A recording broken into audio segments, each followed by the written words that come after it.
Hello Jyotiben, welcome. Hi Himali. આજે પણ બે નવા જ પ્રકારના ડિઝર્ટ છે. એકદમ. તો આજે કયું નવું ડિઝર્ટ છે? આજે તિરામીસુ બનાવવાની છું. તિરામીસુ નોર્મલી તો એમાં ચોકલેટ કેક, કોફી અને કોકો પાવડર ની ક્રીમનું કોમ્બિનેશન હોય છે. ઓકે. પણ એમાં અલગ અલગ રીતે થોડું આપણે વેરિએશન કરી શકીએ. અચ્છા.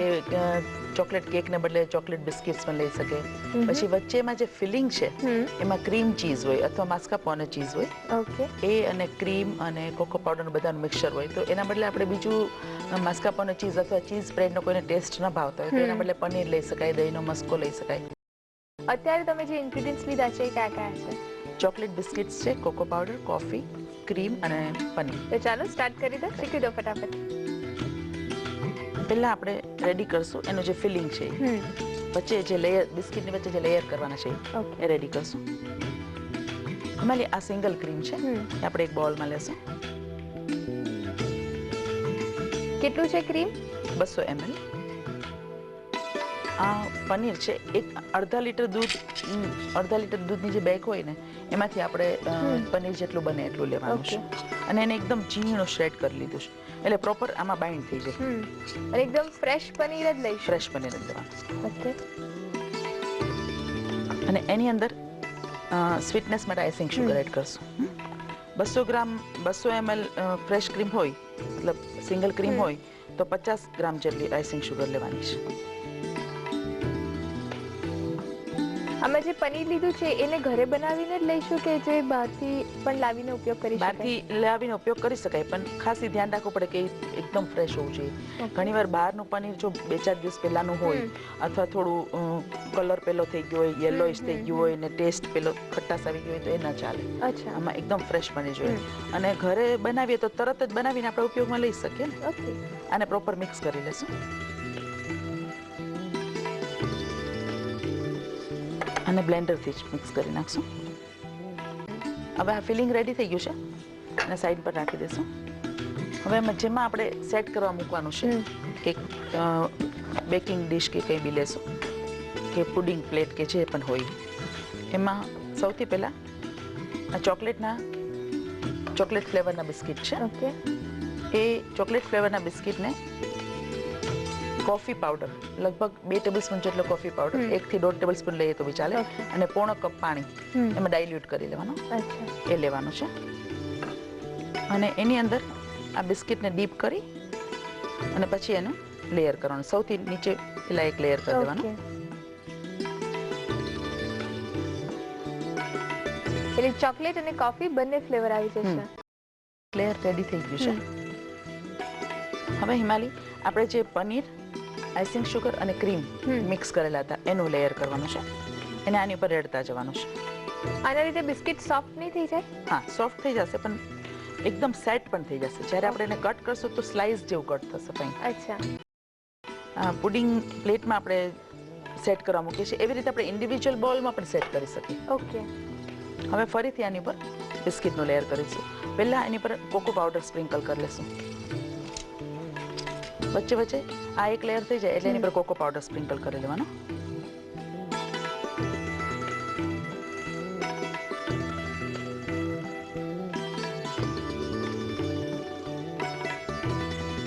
હવે ફરીથી બિસ્કિટનું લેયર કરશું.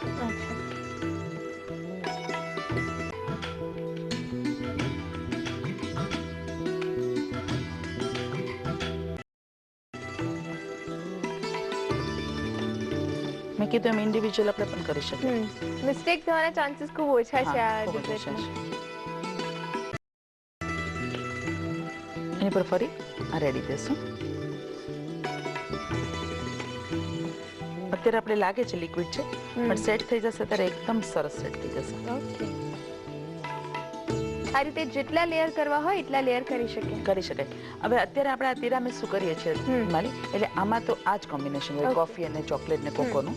પણ બાય ચાન્સ આમાં કંઈ વેરિએશન કરવું હોય આપણી રીતે નોટ ઇટાલિયન પણ આપણે વેરિએશન કરવું હોય તો આમાં વચ્ચે ચેરીને ચોપ કરીને વચ્ચે લેયર કરતું છે. તો એનું પણ કોમ્બિનેશન બહુ જ સરસ લાગે. અથવા વોલનટ્સને ક્રશ કરીને નાખી દઉં. ઓકે. એ પણ કોમ્બિનેશન બહુ સરસ લાગે. જો ચેરીને તમે કહો કે ચેરીનું લેયર કરીએ તો પછી કેક જેવું જ લાગે. હા, એકદમ બ્લેક ફોરેસ્ટ કેક ખાતા હોય ને તમે કટ કરો ત્યારે એવું જ લાગે છે. ઓકે. અને કોફીનો ટેસ્ટ ફ્લેવર પણ સરસ લાગે છે. આમાં મોકા આપણે ફ્લેવર કરવી હોય તો Okay. અત્યારે કોફી અને ચોકલેટ તો છે, તેમાં થોડું સિનેમન પાવડર નાખી દે તો મોકા ટાઈપનું થઈ જાય. અચ્છા. એટલે આમ સરસ વેરિએશન થઈ શકે છે. ઓકે. આ રેડી થઈ ગયું છે. એની પર હવે કોકો પાવડરથી સ્પ્રિંકલ કરી લઈશું.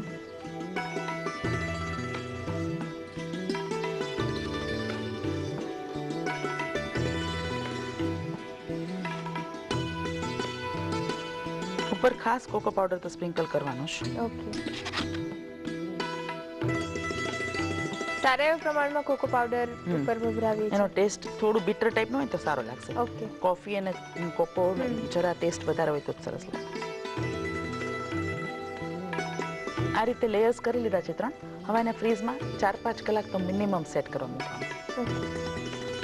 અને છતાં બી પેલા ચેક કરી લેવાનું, જો હજી પ્રોપર સેટ નથી હોય તો હજી 1-8 કલાક વધારે રહેવા દેવાનું, કારણ કે જો એકદમ પ્રોપર સ્લાઇસ થશે તો જ એકદમ તિરામિસુની ઇફેક્ટ આવશે. અચ્છા, સ્લાઇસ કરીને આખું બહાર નીકળી શકે છે.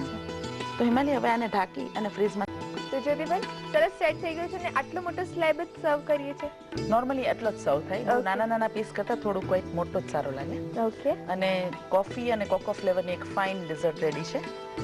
ખાસ આમાં ધ્યાન એ રાખવાનું કે પ્રોપર સેટ થઈ જવા દેવાનું. જો સેટ ના થાય ને એ પહેલા સ્લાઇસ કરવા જાય તો તૂટી જશે. ઓકે. એટલે હિમાલી એને ફ્રેશ ક્રીમથી ગાર્નિશ કરશું.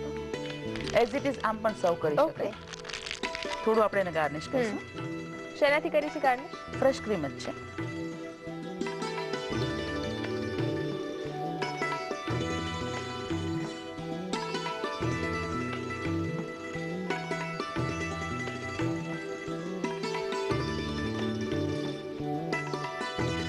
અને જોઈને લાગે ને કે પહેલા આટલું લિક્વિડ હશે. એકદમ સરસ સેટ. એને ટાઈમ પ્રોપર આપવો પડે.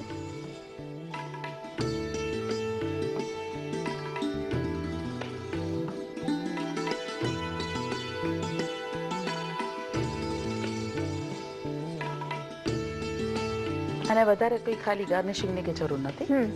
તો રેડી છે તિરામિસુ ડિઝર્ટ.